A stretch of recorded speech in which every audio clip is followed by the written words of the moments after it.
I've decided to keep a journal. Hey, everybody, welcome to Paul Casty For Me, the podcast about film, culture, politics, and Paul Schrader, where we watch every film written and or directed by American filmmaker Paul Schrader and explore how they speak to their moment. And this one, the show is hosted by two guys. I'm one of the guys. My name is Jake Serwin. I'm one of the guys. My name is Ian Ryan. Jake, mother and daughter, beloved wife of the podcast. How you doing? I'm doing so the same as when we recorded our Taxi Driver episode. I'll just to give folks a peek behind the curtain. It's Easter Sunday. Mm-hmm. We're recording both of these episodes on Easter Sunday, and my head hurts so bad. It's actually okay now. I'm on my special. Well, I described something recently as the Jake Serwin Speedball. I'm actually on a different Jake Serwin Speedball. Jake Serwin Speedball number 2 right now, which is ibuprofen and the 4-hour version of store brand Sudafed. Yeah. Okay. So I'm doing better than I have been, but I've had a very persistent headache, and I'm headed to the allergist tomorrow. So hopefully after they give me the tests, I can resume my probably like liver ruining regimen of antihistamines that I take every day. Great. How are you? I'm good, man. Actually, not really. I have a fever today, and I've been continuously sick for like 3 months. So I don't know what's going on. Sick boys. Yeah. Our guest is wriggling. He wants to get in here so quick. Real quick before we do that, we're two deeply ill men. We need your patronage. Please go to patreon.com/podcasty for me. You find for $5 a month, you get 2 hugely good episodes about Clint Eastwood movies from before Play Misty for Me, Clint Eastwood adjacent movies. We did a whole thing where we went on a road trip and recorded in the car. And there's some illness there too. If you're a fan of us getting sick, boy, Sure. Is that the Patreon That's the one thing we can for promise to deliver. Yeah. Oaxacan-based immunologists listen for free, I should say. Hey, there you go. Patreon.com/podcasty for me. If you are an immunologist from anywhere, go ahead and send us an email, podcastyforme@gmail.com. We want to know why you're listening. Let's bring our guest in. Our guest today, one of the co-hosts of the award. I'm just guessing. You've won an award, right? We can say yes to that. Yeah, we've won Podcasty for Me lots of favorite podcast award. There you go. Giving it to Perfect. you now. One of the co-hosts of the award-winning Hit Factory podcast. My cat just like kicked the door in like a man. Cool. What the fuck? It's time. The Great War has started. Yeah. And he's of course the Bernardo daddy of all our hearts. Welcome to the show, Aaron Casias. How you doing, man? Aaron. Gentlemen, pleasure to be back on the show. Happy to be healthy this week. Apparently that's not the norm for hale and hearty over here. Well, and I gotta say, so we are recording this not too far removed from a recent outing together on our show Hit Factory to record for Austin Powers. Yeah. And I have to apologize to you all and to my co-host Carly, because I listened back to it now and I'm like, wow, I sound kind of agitated on this episode. And there's a reason for that. I woke up feeling not very good, and I thought I was just suffering a mild headache or some dehydration or whatnot. Well, I was sitting for those 2.5 hours with you. Impetigo. Yes, I had a really bad like stomach bug of some kind that I then had to like nurse and take care of for like the next 7 days. So my stomach was hurting. I checked after we got off. I had like a 100 fever as well, and I was like, oh, this is why I was feeling like shit that entire episode. This explains a lot. Wow. Well, it sounds like we're having you on to talk about the wrong Brian De Palma movie. Should have you here for Blowout. That's right. Yep. Nice. I'm sorry. I'm sorry about your bathroom problem, and I hope that you're feeling better.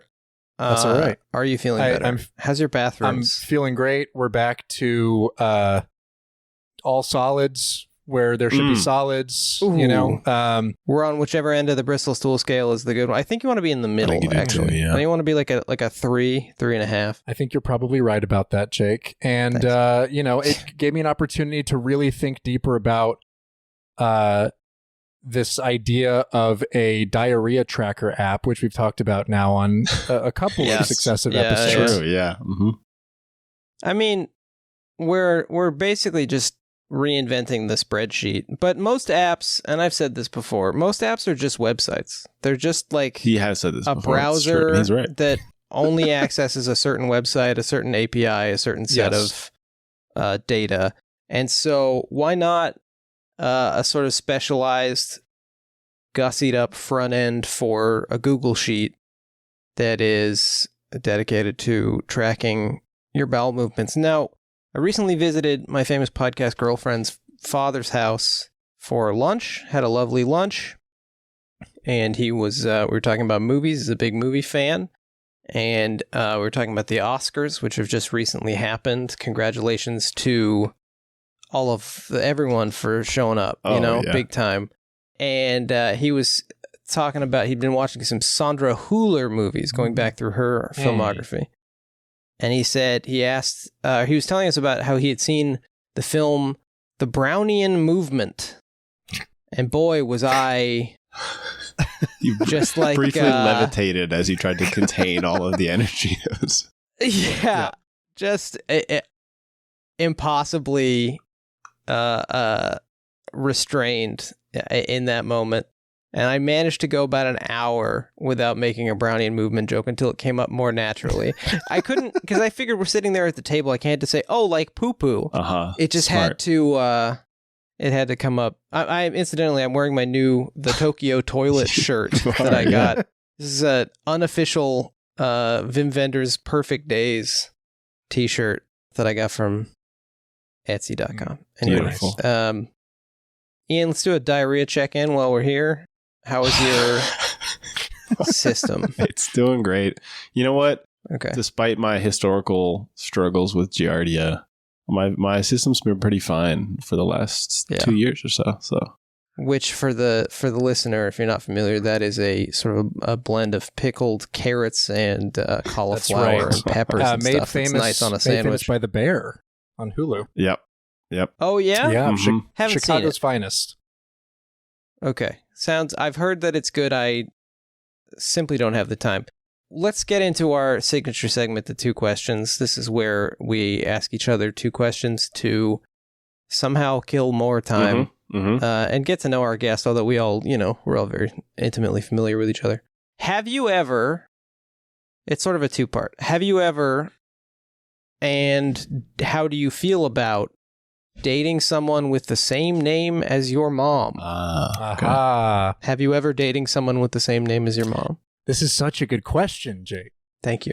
Such a good question. I mean, it's a pretty good question. This is this is funny. I have actually deeply considered this at one point in my life.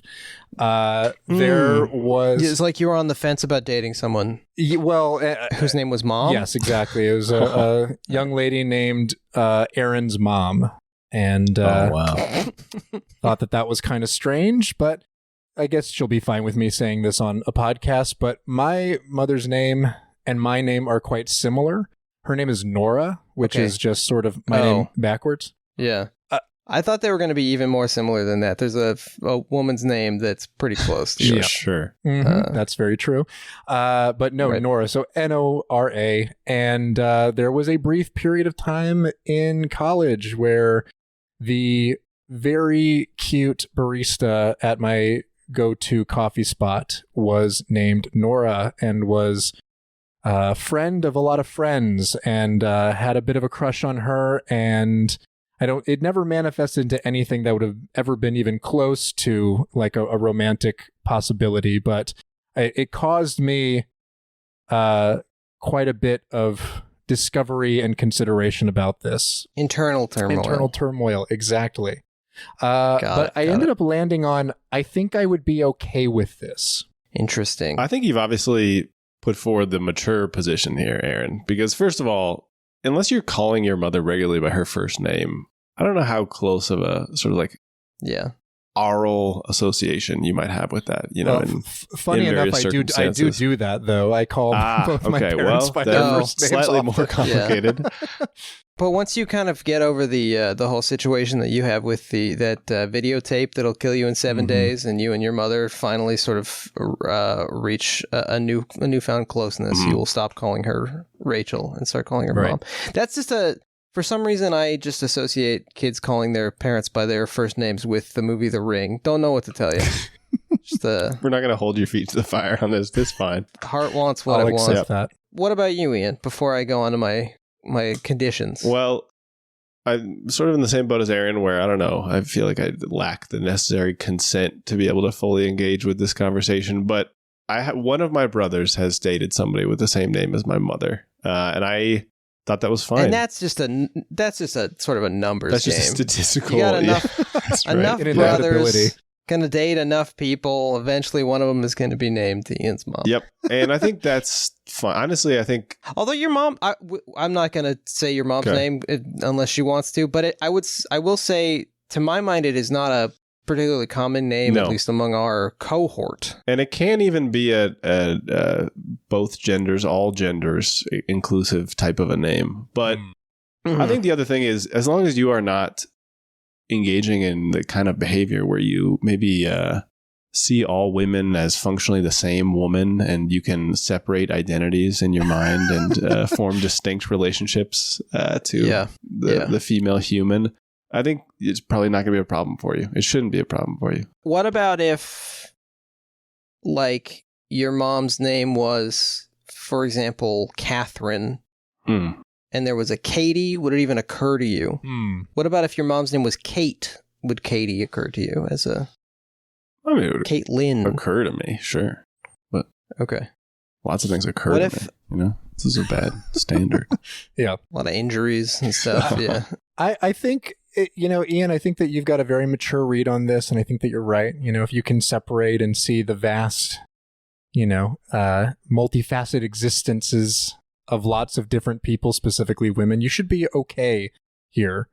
Because anecdotally, back when I was a younger lad, and I thought that I would still want children, but when I thought that I was going to be a father at some point in my life, I had sort of committed to, because I like the name and because I like the sort of symmetry of it with mine, I was going to name a daughter Nora at one point. So, that's nice. It wouldn't have been, I think, that weird to have like a daughter. So, having a romantic relationship with somebody with the same name, again, doesn't seem to be that far-fetched or out of the realm of possibility. I, of course, being the most emotionally mature and sophisticated of the three of us, have this has been a real problem for me in the past. And Ed Ippo, they call you. Is that right? To be fair, though, the last time it came, the last time it came up, I was like 21 or 20. So it just hasn't come up since, my brain finished forming. Or stopped forming. Let's say stopped. That's I don't better, yeah. Sort of Picasso style. I do think it would be weird, but also, names are fake. Yeah. And I'd probably just come up with a nickname. Because I find that I'm not really saying my partner's name aloud that much as I'm saying various weird little pet names. Like, we often call each other Goebbels or Gehring. Fun. I don't know. Just on a Nazi kick lately. I don't know. So that was my 2 questions. Thank you for answering it. This is an anecdote. This is not a question. I do know someone whose father named him after a beloved deceased dog. Huh. Yeah, that's more confusing. Interesting. To be fair, the dog had a pretty unusual dog name that is much more of a human name. But I can't say any more for fear of litigation. Anyway, either of you have a question for 2 questions? I have another one on a personal note, so it's not really, I guess, in the realm of things super related to the film, as long as that's okay for everyone. Mine was going to be, have you ever had a either short or long-term friendship that ended in betrayal? Yep. Whoa. Okay. Yeah. He knows about this. No, I just had it was a classic breakup, and the unbeknownst to me, the person who broke up with me had started to date a close friend who was actively sort of consoling me about the breakup.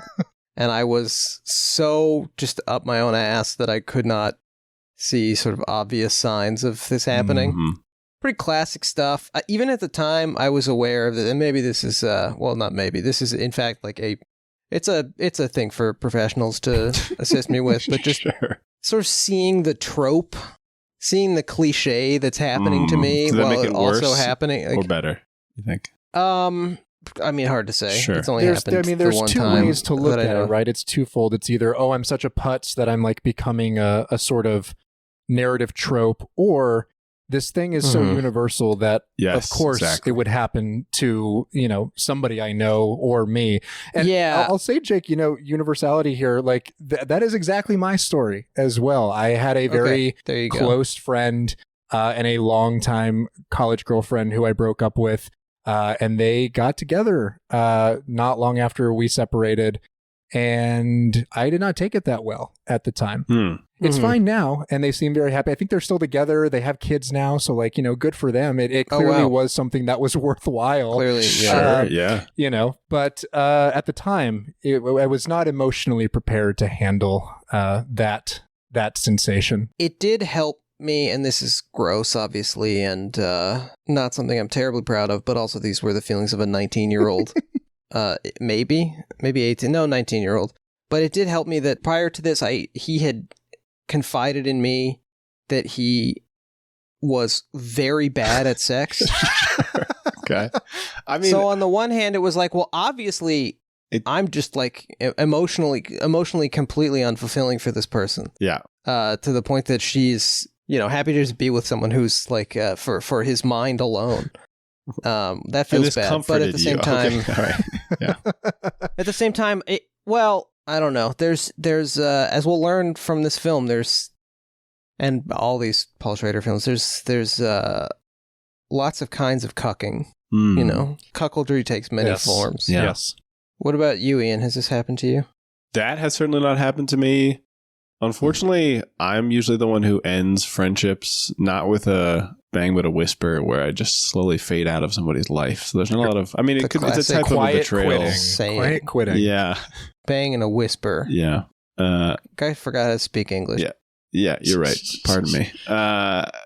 Thank you, Dylan. But yeah, I think you probably can imagine this behavior. I mean, we have never reached that point, but it's not a huge leap to say I probably just stopped talking to somebody and then 5 years passed.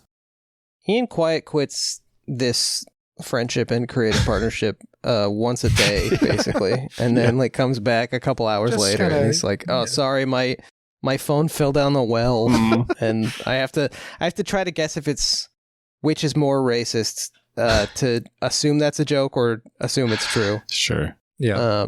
If anyone has any ideas, Ian, now that you've admitted to this, you're on a probationary kind of thing here where you've got to now do the friendship ended with Mudasir, now Salman is my best friend meme. Anytime you feel like quiet quitting a relationship, you have to post one of these and email it to the person who you're trying to break contact with. Is that the best meme? Yeah, it's a good one. It is a really good one. It's one of the best memes, I think. I also like, they're obviously the guy looking at he's walking with the lady, looking at the other lady. That's just very useful. Obviously, the Predator buff guy clasp is very good. I like that that's also a painting. Sure. It doesn't need to be a painting. It wasn't, most famously. Yeah, I mean, these are relationship memes. These are really I don't know. Powerful, synthetic memes, right? All memes are relationship memes. They're all about relationships between concepts or sets of concepts.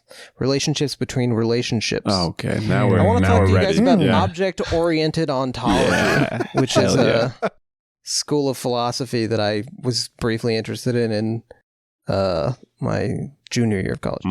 No. So we're talking today about Obsession. This is a film directed by Brian De Palma. Brian Holy Smackerel De Palma. I just watched the Noah Baumbach, Jake Paltrow De Palma documentary today, in which De Palma says holy mackerel a couple times, and then at one point says holy smackerel. Wow. It's great. It's very good. This was released August 20th, 1976, written by Paul Schrader. Well, he's credited with the screenplay. Yeah. Story credit to Schrader and Brian De Palma. And Schrader has publicly disowned the film because his screenplay was effectively a third of it was cut out, basically. And De Palma heavily rewrote it. We're leaping way ahead, but I mean, in that sense, Bernard Herrmann should get a little screenplay credit as well. But yes. That's, I mean, it depending on who you ask, the idea to change the ending either came from Bernard Herrmann, who De Palma weirdly refers to as Benny. Mm-hmm. I guess he went by Benny Herrmann. Okay. But Herrmann apparently said that the ending is never going to work, which I guess he would know. I mean, he's worked on a lot of movies. But in any case, the film had kind of a what's that guy's name? The freaking a ghost story. What's the name of that? David Lowery. Yep. Yep. David Lowery's ghost story kind of jump to the future sequence where there's essentially, instead of 2 ransoms, there is, I think, a 3rd ransom sequence. What's a reenactment by a bunch of nuns? 1985. Yeah, I'm into this imagined version of Obsession, I have to admit. It sounds interesting. I mean, who's to say whether or not it would have worked? It very well could have, and could have been a more interesting picture. I don't think the one we got is a bad movie, by the way. I'll just start there. I know that this one has some... It's divisive, I guess, even amongst De Palma acolytes. And I quite like it, actually.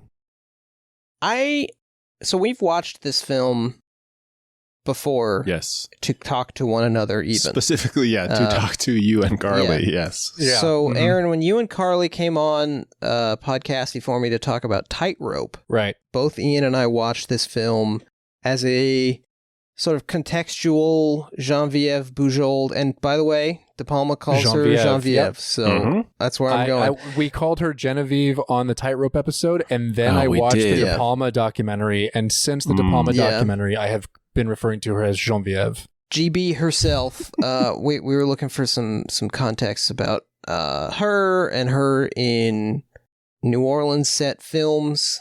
And I don't know, just seemed like something to watch. Watched it then, was not that taken with it, had not even really registered the Schrader involvement. Right. And then when it came time to put the list together for this pod, saw it back on there and thought, it'd be interesting to dig back into this film. Aaron, when was your first time seeing this? Because the reason we have you on here, you're a big De Palmist. Yes. I am a follower of De Palmistry. But I didn't see this one until I went on my big De Palma marathon last year. So, it was only last year that you became... I didn't realize you were such a recent convert. Yeah, and, I mean, De Palma's been a part of my life for as long as I've been into movies. I remember, I think maybe my very first experience with him was watching Carlito's Way on cable with my dad at 7 or 8 years old, and he loved the movie.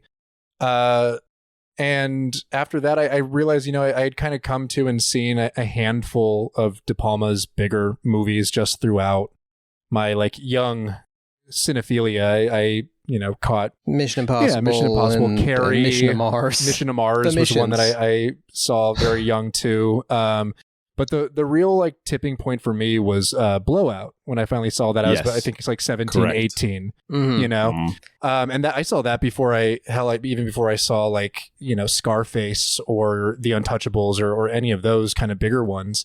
And Blowout to me was the thing that kind of solidified for me, this is a serious, interesting filmmaker. But I didn't have a full understanding of the breadth and scope of his work, or I didn't have any way to contextualize Blowout in the longer spectrum of De Palma's oeuvre.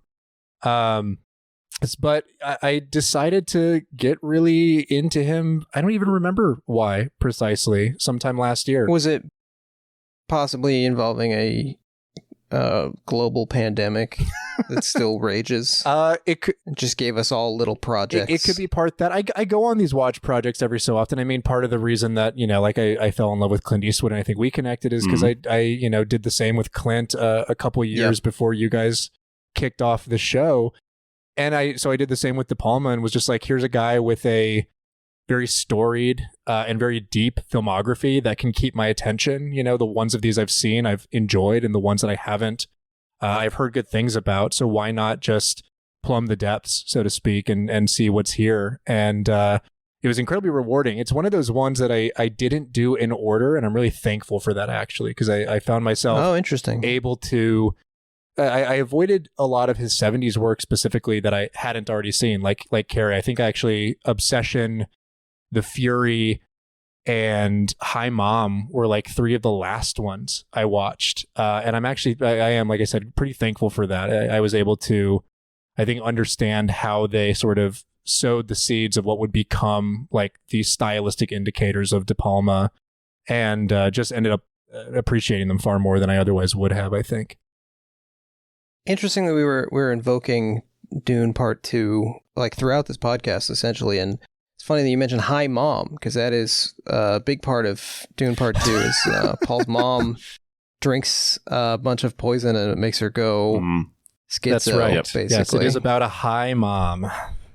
It is. I mean, I've dug into De Palma mostly as a I guess I haven't told you this, you may have surmised it, but kind of as a way to try to understand my friend Aaron, because I had seen some of his films and wasn't that hot on him. I remember Carrie feeling, I mean, maybe this is just the result of me being a obsessive I love the 70s watcher, but I put on Carrie and I realized I'd seen all the good parts already. Like there's nothing left in the movie that I didn't already know about. I remember the first Mission Impossible disappointing me as a young Mission Impossible 2 fan. Still one of my favorite ones, by the way. I adore the John Woo film. So, well, yeah.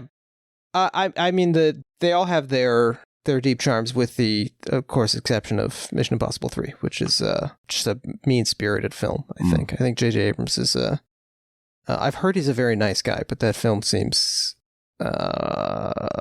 inhuman.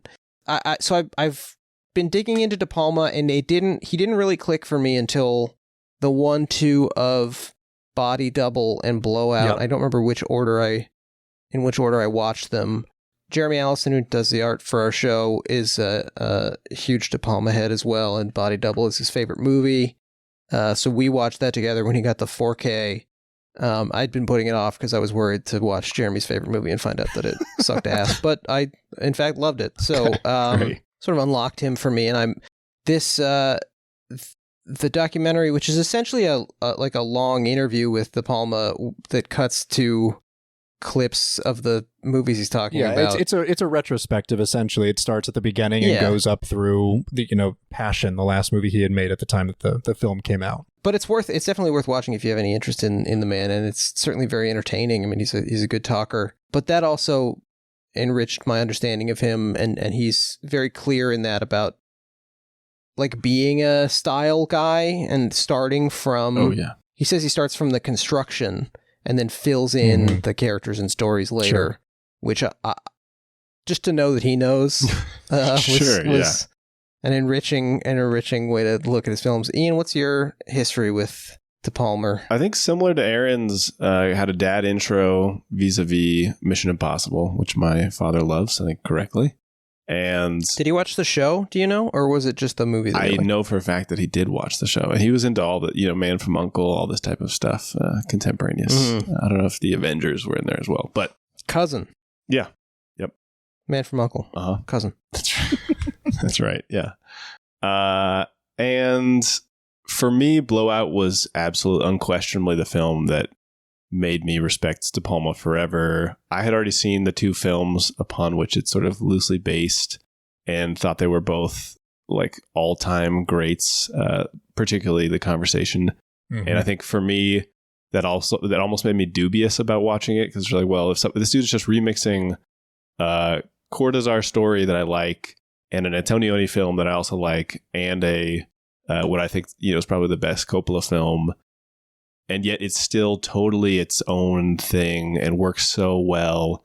And I think it leans into all the stylistic things that Brian De Palma really exceeds at, right? This sort of ability to blend extremely, to me, like theatrical settings. De Palma films, I feel like, don't exist in the world necessarily. And I don't mean theatrical sort of like in the classic sense of like a drama and, like a room back and forth type of thing. But in the sense of like, everything feels constructed in service of a scene as it would be on stage. Very heightened, very sort of Brechtian. I mean, he invokes Brecht. Yes.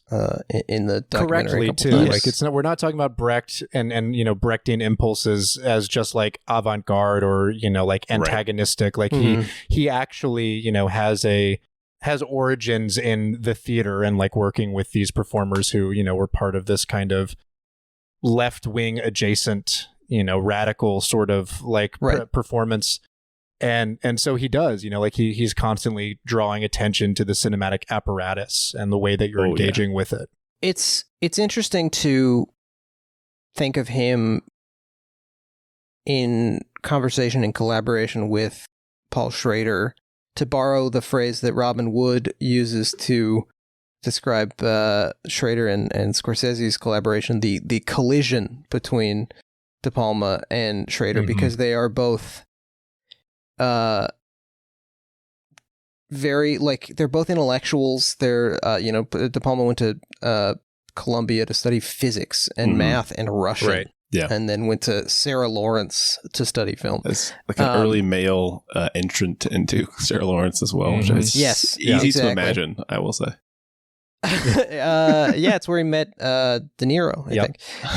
So they're both intellectuals. They're both like very, very well watched, well viewed, and open kind of they're open referencers or open homagists. But De Palma to a very different end, I think, than Schrader. De Palma is a showman. Like he loves suspense. He loves pizzazz. Basically, he loves movement and excitement. And Schrader, I think, loves those things despite himself, and like wants to be making Diary of a Country Priest every time, and can't help himself but put machine guns everywhere. I think though, kind of similarly, I mean, I defer to Aaron, who knows De Palma much better than I do, but a guy who, particularly in the 70s, wanted to be in the conversation with Godard and these like very conscientiously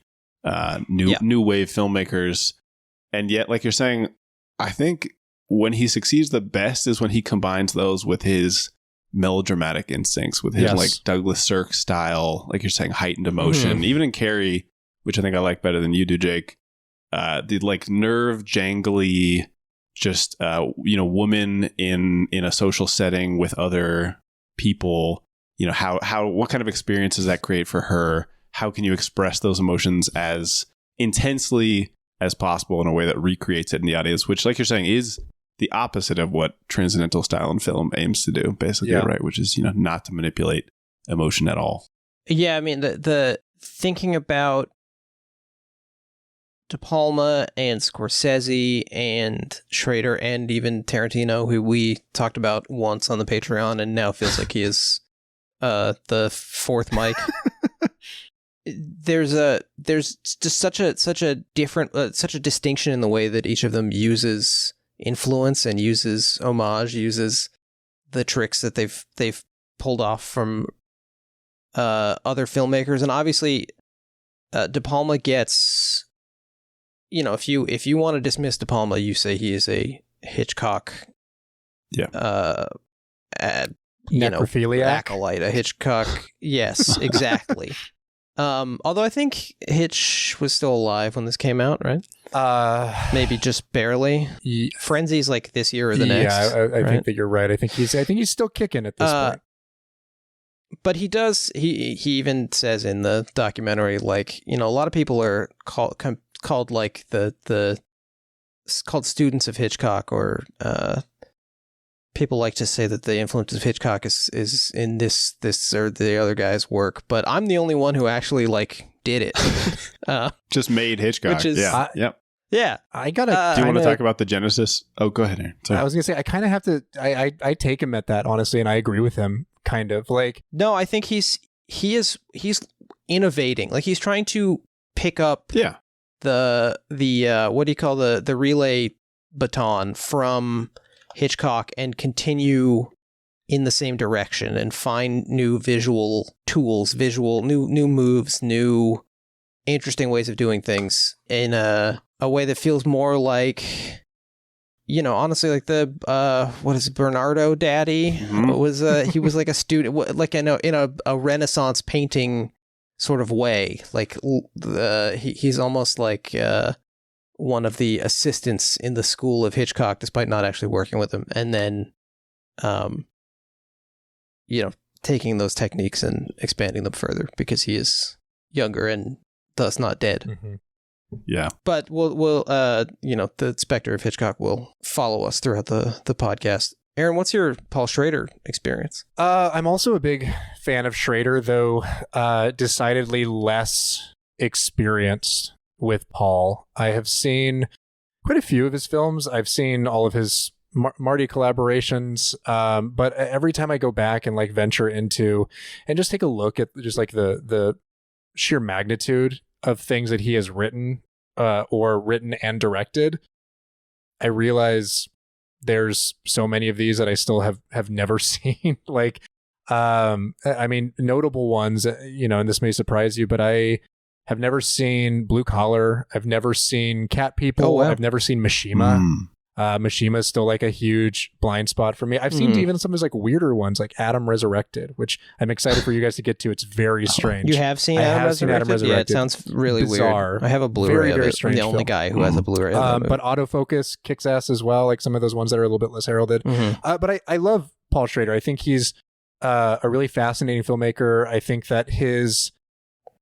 How do I say it? There's a danger, I feel like, with Paul Schrader where like you can descend into just like insanity because of how like didactic he is and just how much there is. And I know that you guys have kind of already like discussed this a little bit with your inaugural episode on the Yakuza, but just like, you know, this terror of like missing something like formative or like influential and important and like the things he has to say.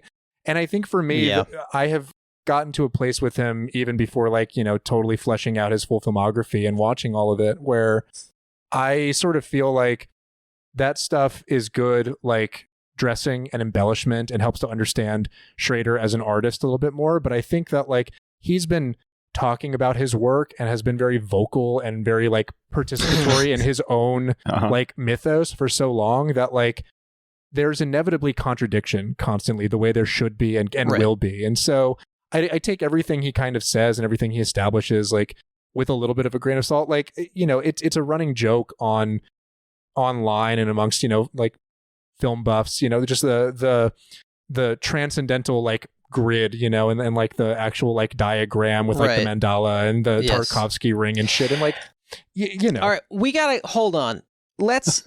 I'm just jumping in really quick. I saw someone, I believe it was you, in fact, Aaron, in sort of hyping us up when the Schrader series was going to start. You posted the chart, and a lot of people were saying it's funny that he like messed it up and he put Andy Warhol on there twice.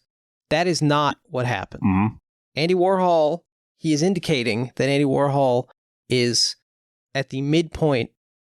He's outside of the Tarkovsky ring, but he's halfway between all three poles, as he says explicitly in the text of the piece. And that's the thing, is like everything he says is very considered. Like, I'm not trying to say that he is just like a lunatic, you know, like drawing spirals on like his bedroom walls or something. Like, I think that he is very, very thoughtful. It's not an Uzumaki situation. But like, you know, I think that as artists evolve and as they change their perspective slightly, I think that, you know, this is just how, you know, basic film theory works anyway, right? It has to necessarily adapt and, you know, becomes democratized and incorporates new modes and new expressions and ideas as the art form evolves. And so like nothing with Schrader to me ever feels fixed, you know, like I'm never going to rely on, you know, his text and specifically like transcendental style to try to like unmap or understand every facet of his work. Well, he wrote it when he was 25 and it seems like it was something he had to do to like move on. Yeah. Well, you know, I think it's closer to aspirational than it is like an actual description of what's going on with him or what he's totally agree. currently doing with his work. Absolutely. So what's weird about this film is that it's very De Palma and it's much less Schrader. Mm-hmm. And yet we're talking about it because that's he's fun. got a credit. He's got a credit on it. Did you, and sorry if I'm jumping ahead here, but did you all establish whether or not this relationship between De Palma and Schrader was one that came about because of Pauline Kael's collective like relationship with either of them and both of them at the same time? Famous advocate, lifelong advocate of both of these artists. Yes. Yeah. I don't know. I know that they were also both around at the famous Jennifer Salt, Margot Kidder house on the beach. They were both hanging around all the time. And I think Kidder, or maybe Salt, or maybe Julia Phillips, one of the women who Schrader was badgering, described him as following De Palma around like a puppy dog. Because De Palma is like 6 years older and had, you know, some more films under his belt. Mm-hmm. But probably got many of the references and was one of the few people around to do so. So I don't know the origins of it, but I know the end of it, which is this film.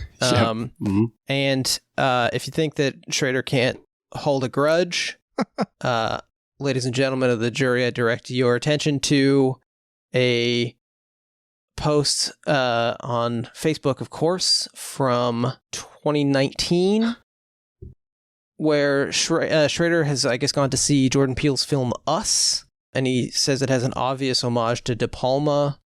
I don't quite know what he's talking about. There's a lot of doubling, I guess. Sure.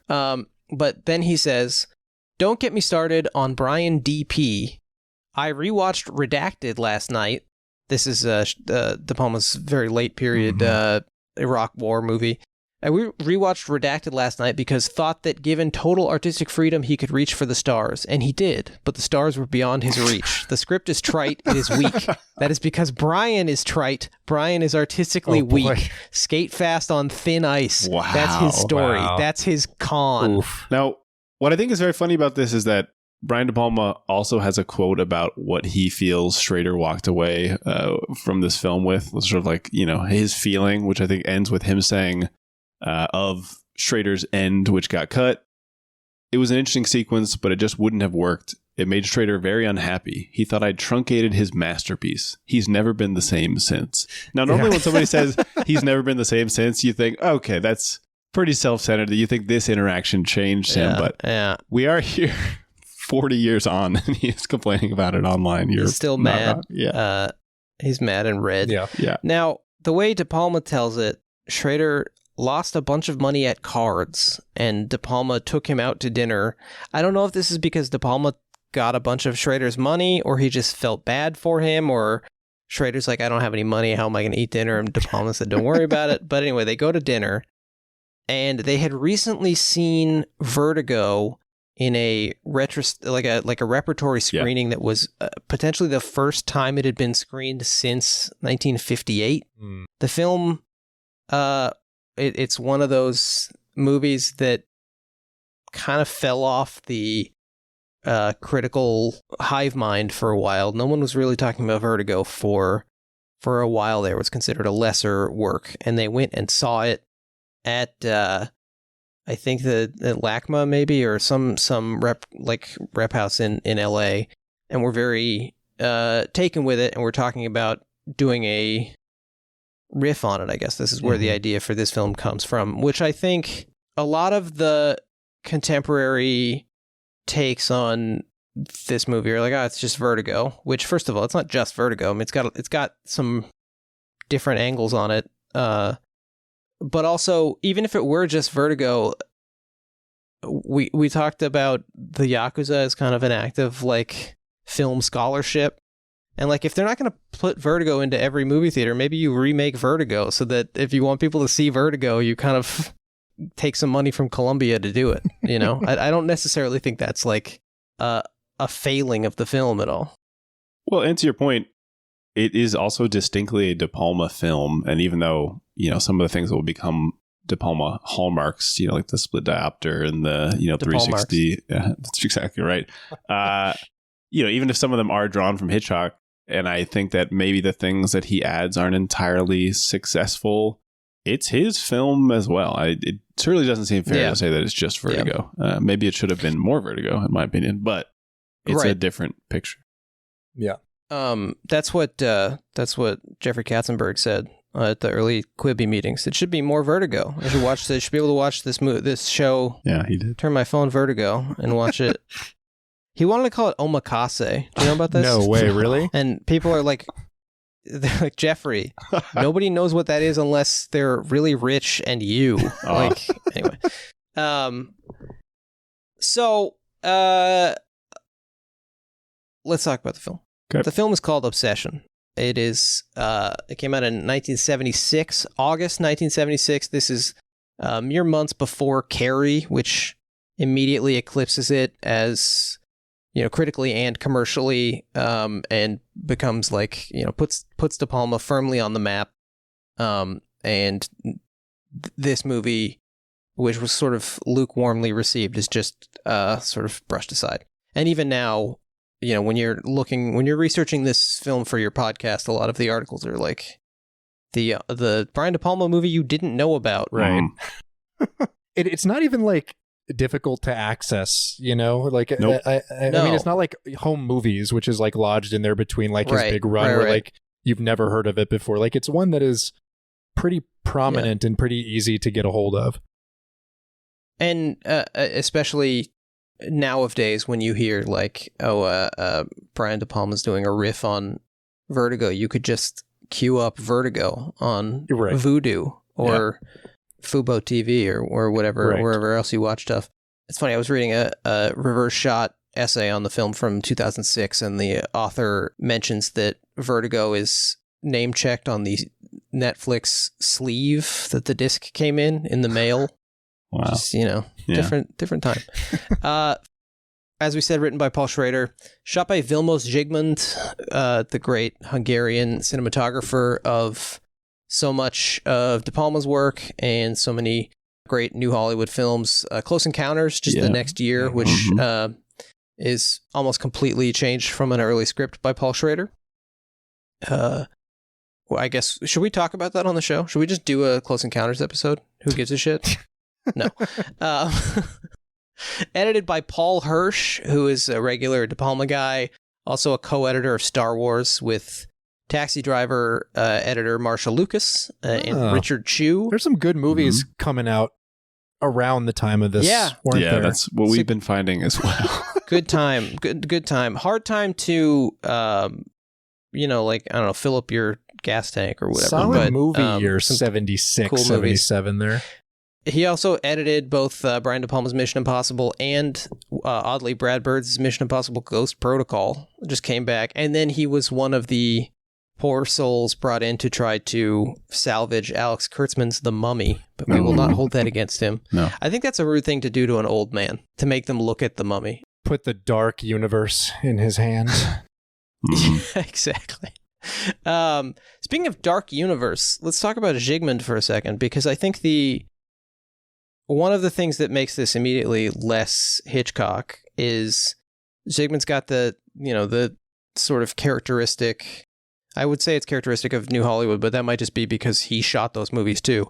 This sort of rich, kind of soft, dark palette. I assume film speeds and innovations in like processing technology are part of this. But when I think of Hitchcock movies, either the black and white ones or the Technicolor, they're very crisp and bright and clear, and they're like sort of stark compared to this one. Even, like the sort of more romantic ones like Rebecca, which I think this film also draws from, or like Under Capricorn, which is just sort of a forgotten Hitchcock kind of romance. They don't have this softness. What did you guys think of the look of the film? Yeah, it's like Gel City in here. No, it's extreme. I can hardly imagine a softer film than this. Yeah, I mean, and this is the thing that I love about De Palma, especially in this era, which is that, like, you know, stylistically, of course, he is doing Hitchcock, but the thing about his version of doing Hitchcock is that he is an incredible visual storyteller.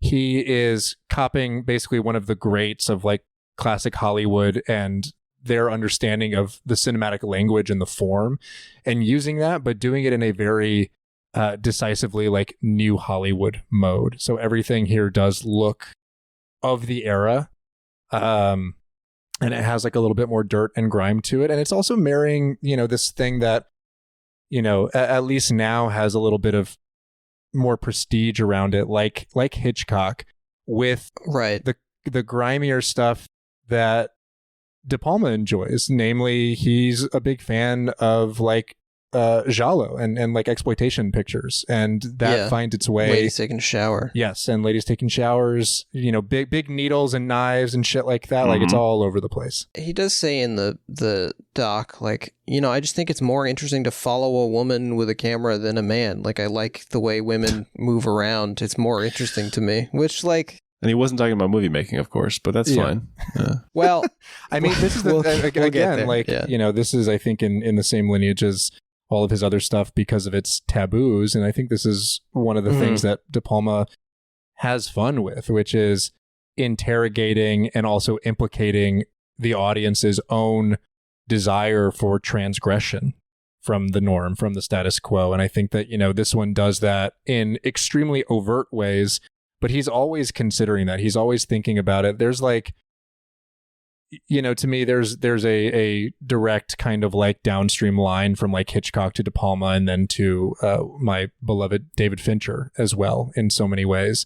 And Fincher has that kind of line that's like very famous where he's, you know, quoted in like terms of his philosophy. And he's like, I just think at the end of the day, we're all perverts. And I think that he has very much like stolen that from De Palma, that his films are sort of about that. There's at least a significant part of filmmaking that is inherently voyeuristic, I think. And that is what De Palma takes, I think, both from Vertigo and from Rear Window. Or like Michael Powell's Peeping Tom type stuff. I don't think you have to be a brain genius to see that he, you know, wants us to be in the position of the voyeur and feel guilty about it and maybe enjoy it somehow. Mm-hmm.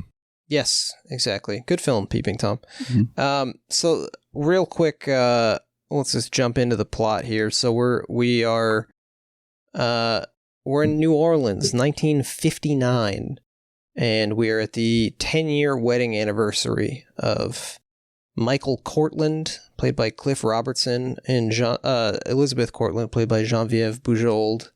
They live in a big, fancy, sort of plantation-y house. They're rich people. This is a big, fancy party. There's a slideshow playing of, I guess, you know, memories of their marriage thus far. They are, the cinema is close at hand, we can say. And they're being toasted by Michael Cortland's business partner and friend, Robert LaSalle, played by the... I love... See, this is what I feel like people might object to about this film, but this is what I liked about it. I adore it. He's one of the best parts of it. Yeah. This is not literally his film debut, because I think he has like a semi-credited role in something else, but basically his first movie, and he's gonna become De Palma's guy. He sort of takes over that position from Bill Finley, who is the Phantom of the Paradise, among other things. But Lithgow becomes like the big gangly weirdo whenever, well, he's not gangly, but the big tall weirdo whenever De Palma needs one. And here he's in exclusively white suits and calls Michael Cortland the cream of the New South. And he says like they're the last of the great romantics or something. He's toasting them, and he says that they are partners in a major real estate development that they're about to embark upon, and he says of his friend, he says he hopes he will try and retain for the New South some of the graceful values of the Old South. He does say that. And I think there's I'm going to try to imitate Ian Ryan here. There's an instructive absence in the film of civil rights, of we are in the South without really discussing that at all. Mm-hmm. And obviously New Orleans has its own particular identity within the South, one that I can't like speak to as with any kind of expertise. But these are guys who are developing New Orleans. They're the movers and shakers of a major southern metropolis, and the movie doesn't have to be set there. It could be set anywhere that has land to develop. Yeah, I spent a good 22 hours in New Orleans. I'm happy to hold court on this. Here we go. I actually think you're right, and I don't think that instructive absence is just a quality of this film. I think it is part of the texture of New Orleans, because I think as a place, it is multicultural, multi-ethnic. Obviously, I think the birthplace of the SELC, right? So it's not like it was without racial issues, but I do think it's a place that at least in the white imagination, sort of like moved past racial issues because it's such a melting pot, right? You sort of have this like Creole and mestizo and black and white and European roots that sort of existed before. Of course, Cajun. Right, exactly. Cajun. Yeah. Population. Yeah. Uh-huh. I mean, he's going to do Cajun Man for a while. Now you're getting ahead, to our next season. He's not next. Maybe. He might be. We don't know. Right. Don't hold us to that. No. But I think this is, at least to me, this is one of the experiences of New Orleans, right? It's this city that says like, well, we all love jazz. We all accept black culture, right? This is part of our roots. And it all goes back in a very hand-holding, harmonious, artistically rich way without really investigating the realities of that situation. Yeah, it's a lot like the David Simon show Treem. Mm-hmm. I don't know. Never saw Treme. The Treem of the Old South. There you go. Hey. Yeah. He brings it all together. But I think that your point here is interesting, though. That like this. I mean, this could literally be anywhere. It could be any sort of like, area with, like you said, land or real estate to develop here. There are signifiers, and there are like remnants of like this being a Louisiana set ordeal, but it's not a New Orleans movie the way that even like a Tightrope, which we talked about on the show, is a New Orleans movie. There's no like indicators. Cat People also set in New Orleans, right? And I find it puzzling to some extent because like we know this, of De Palma's career up to this point, like somebody who has made films with a racial awareness in them. Like if you've ever seen Hi Mom and seen the Be Black Baby scene, like that is one of the most antagonistic and like just like intense scenes of racial awareness I've ever seen in like any sort of mainstream cinema. And Schrader himself too, is someone who considers he's about to make Blue Collar. Yeah. Right. So its absence is something that to me I find compelling. And I have to say, probably deliberate in some regards, but exactly why, I'm not totally sure. I was doing a little bit of thinking about this, and so the film was originally titled Deja Vu, which which producer George Litto asked them to change because he wanted a title that people would understand, which is very funny to think that in 1976, people didn't know about Deja Vu. Right. Well, The Matrix hadn't come out yet. The Matrix. Right. Hey, come on. Wow.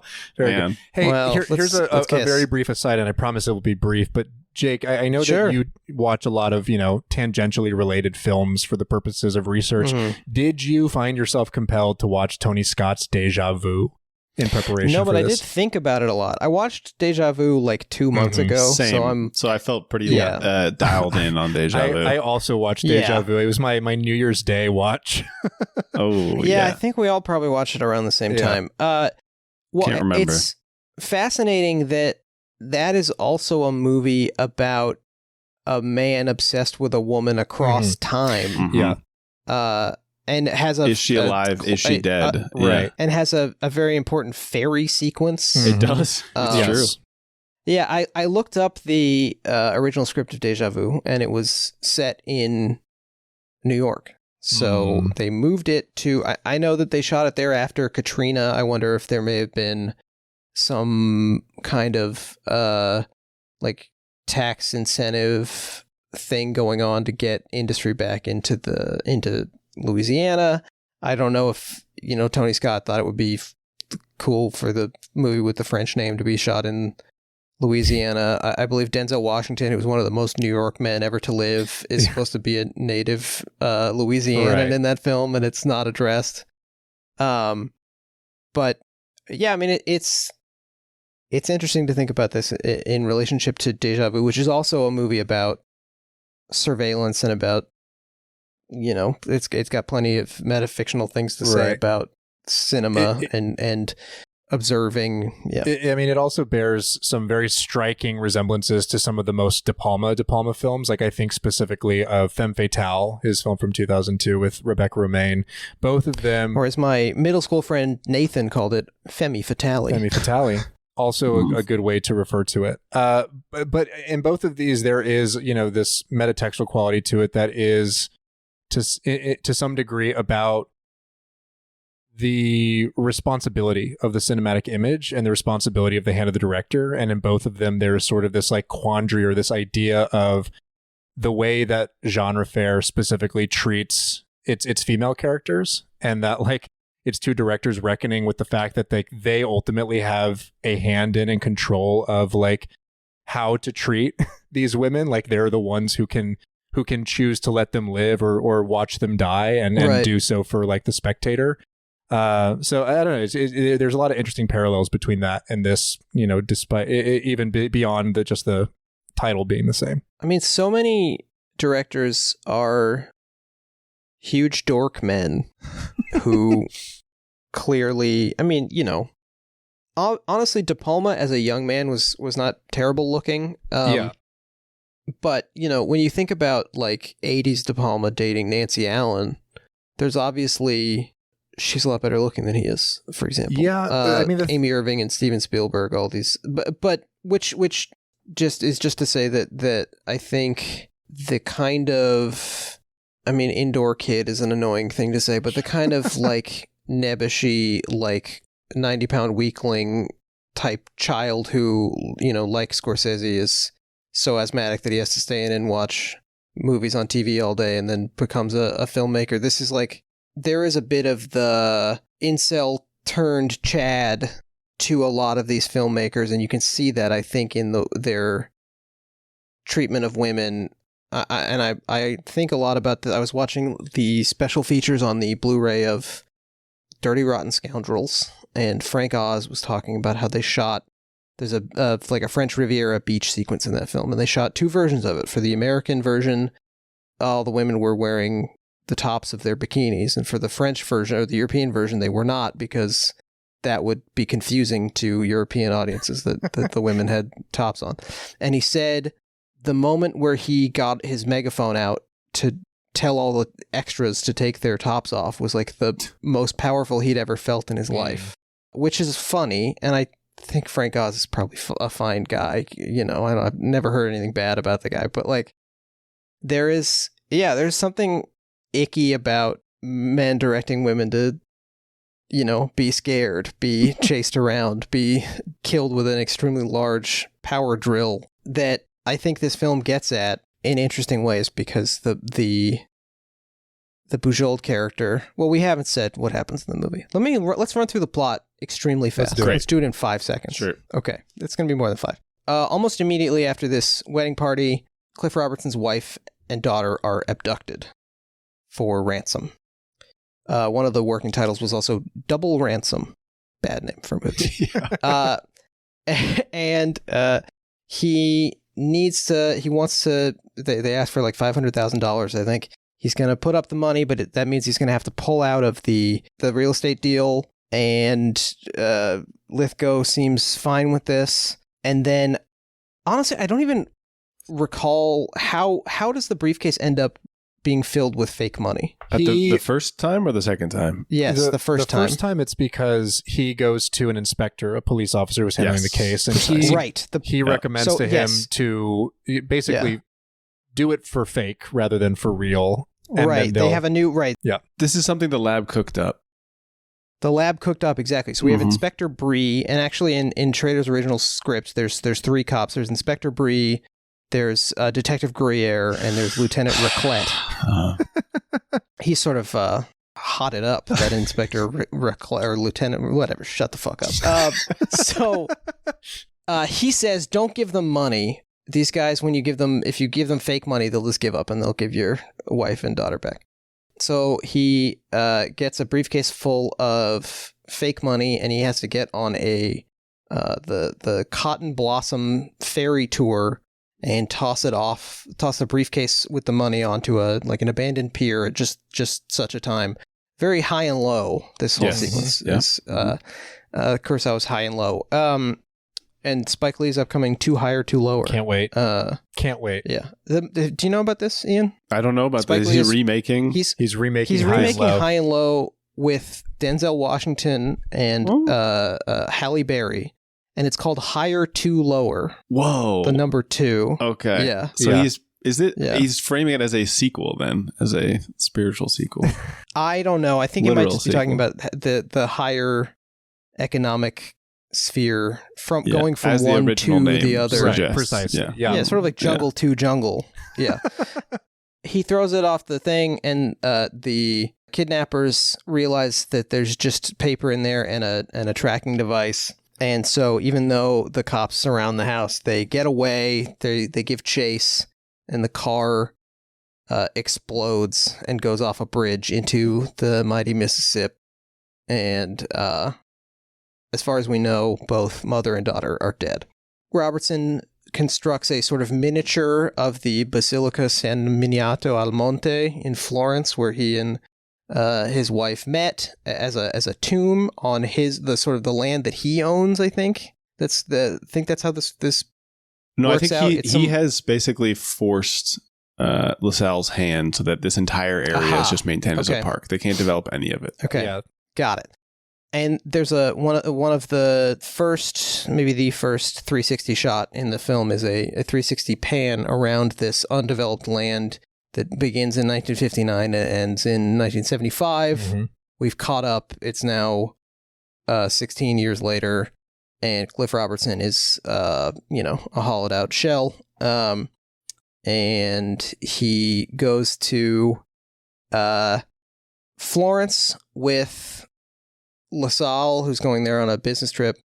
He goes back to the church, and wouldn't you know it, there is a young woman there, also played by Geneviève Bujold, named Sandra Portinari, who is in there working on restoring a fresco by an artist named Bernardo Daddi, who that's a real guy, to be clear. And he's like, holy shit, you look just like my wife. Takes her out to dinner to like the first place they had lunch. They fall in love. They move back to the States. They're going to get married. There's a bunch of great shots of Lithgow and their maid Judy meeting the second Geneviève Bujold character for the first time, and just like giving a really great look. Just like, holy fuck. Something we didn't get in the original Vertigo. Not enough people saying like, this is crazy. Have you seen this? This is crazy. Like, whoa. Yeah. I mean, I dated somebody in college whose dad, so I first knew that her mom had a pretty significant physical disability. She used a wheelchair and had before they met. And then I met the dad's stepmom, who I didn't know anything about, who had like such severe arthritis that she like didn't have the use of her hands. Uh-huh. And I'm like, this motherfucker is like dating like this. Now it's weird. Yeah. That's very weird. Don't know what to say, but that guy, that's a weird thing to do. To have a type and the type is physical disability, that's strange. He was himself an able-bodied man, to be clear. If he's listening to the show, turn it off. And then she starts to sort of Rebecca style. She sees the big painting of a woman who looks exactly like her. She knows something about the fact that she looks like the former wife, but she's starting to kind of learn more and more. She reads through Elizabeth's diary. She, at one point, she reads through Elizabeth's diary, and then she decides to, well, it's unclear exactly what happens, but she herself is kidnapped, like the night before, or no, it's after their wedding. Mm-hmm. They've been married by like a justice of the peace. Their wedding night, she's abducted. And this time, Cortland is going to do the ransom for real. He's taking out the actual money. It's going to ruin him. Signs over his interest in the development to LaSalle and goes to deliver the money again. And this time in the briefcase, it's all paper. Do you remember how this happens? Yeah. We get a very clear on-screen suitcase swap inside the bank. Aha. Okay. I was maybe taking notes at that time. Yeah. Sandra is there on the pier, and she suddenly starts crying mommy, and seems to be having a regressive kind of experience. I know we're not interrupting for stylistic stuff, but this is one of the most obvious choices that De Palma makes, whether we think it's good or bad. But he substitutes the daughter back into the old scenes as adult Geneviève. Yeah, so we get some flashbacks where adult Geneviève is just in the place of the daughter, sort of Eternal Sunshine style. Right. Pen 15, which is a show I have not seen because I don't watch television. And we also, I noticed this time, having known the twist, I believe when we first hear the daughter Amy is crying for her mother when she's first being I think that's Bujold. It is definitely Bujold. Yeah, I noticed immediately this time around. I was like, that is definitely not a child's voice, and it is 100% Bujold crying out for mom. Interesting. So it turns out that, and it's interesting. Basically, nobody has invoked this on the internet. I'm the first guy. This is a very serious progenitor or a very significant progenitor of OLDBOY. There's a lot of OLDBOY here, where it turns out that the business partner has, over years, decades, has arranged this whole plot. He spirited away the daughter. She did not die in the car crash, and he's basically been cultivating her in Italy for this moment to get the real estate concern away from Cliff Robertson. And so she's part of this plot, much like Judy, the second Kim Novak character in Vertigo. Mm-hmm. But he had convinced Sandra that her father had decided not to put up the money because he didn't love her. So we've got this Freudian thing going on. She is flying back to Florence and attempts suicide in the plane bathroom with a pair of scissors. Similarly, Cortland goes to LaSalle's house and kills him with scissors, both of which I would argue are instruments of filmmaking. These are editing tools. If a picture of Sergei Eisenstein that I saw once is any indication, you use scissors when you're editing a film. Mm-hmm. Cortland goes to the airport with both the briefcase full of money and a gun, and the briefcase explodes open, the money goes everywhere, and then she calls him daddy, and they embrace in a extremely long... Is that a 360? Are we getting into like Tony Hawk territory? It's like at 900. What are we... Sure, you're right. Yeah, it is close to that. The camera spins around them a lot in this embrace. Even. How many is that? Anyway, so that is what happens in the movie of Obsession. And so now we can talk about the text of the film. I think specifically, they're very clear that the relationship was never consummated. I think LaSalle, as an aside, says, "Hey, at least you didn't have sex with your father." Yeah, and this is a change from Schrader's script. Right. This is a change from Schrader's script, and even from the actual film that they had produced themselves to some extent. make that entire sequence where they like get married and sort of like semi-consummate and kiss and like are in bed together. It's like a dream sequence. It's got the woobly effect. And that was added after the fact where, you know, the studio apparently was like, we got to make this even more distant from reality here and indicate that nothing has actually like physically happened between these two for real. We have a mutual friend, our friend Jack, who's appeared on your show before, who has what's up, Jack? Who argues with me constantly about the merits of this film and says that this film's, as he always does, you know, this Jake, and talking to him, he's like, this movie is good besides it's one fatal mistake that it makes that ruins the entire movie. He thinks they should sleep together. Well, he thinks that part of it, that it's not consummated and that it's a dream sequence, is the thing that ruins it. And I actually think that it makes it, there's compelling textures to it here because I mean, I have a very specific reading of the end, which we can get into if we want to jump that far, but let's do it. To me, this movie in its back half is, of course, you know, it's a Vertigo, and it's all about this man making a woman who is not the woman he loves in the image of a woman who he remembers.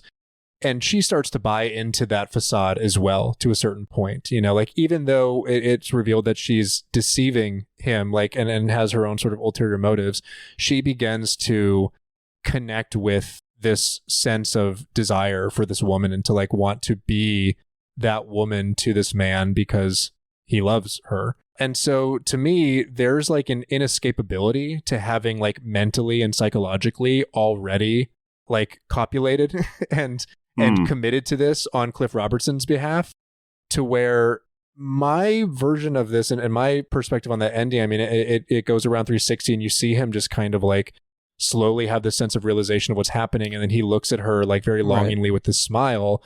Like, to me, this is a very unsettling ending in which we realize that like he has committed to his own fantasy of this person, even in spite of the knowledge that she is his daughter, and that this is going forward in the direction it was already intended, even in light of this sort of incestual revelation.